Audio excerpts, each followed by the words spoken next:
Et Donald Trump qui ne perd pas non plus de vue le Groenland. Le président américain réaffirme que toutes les options sont sur la table en vue de prendre le contrôle de l'immense territoire arctique. Une question de sécurité nationale selon lui. Bonsoir Wilfried de Villers. Bonsoir Stéphanie, bonsoir à tous. Donald Trump qui n'exclut toujours pas une possible intervention au Groenland. Oui, pour Donald Trump, il y a deux solutions. Nous allons faire quelque chose sur le Groenland, qu'il le veuille ou non. Je voudrais conclure un accord de la manière douce, mais si nous ne le faisons pas de la manière douce, nous le ferons de la manière forte.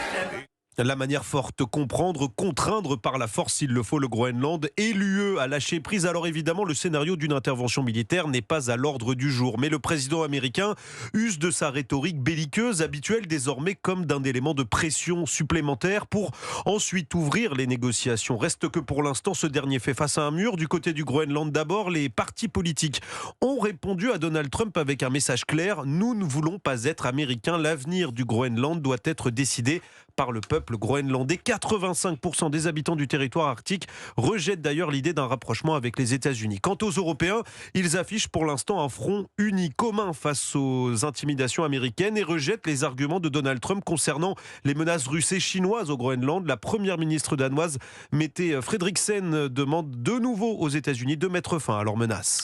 Merci Wilfried de Villers.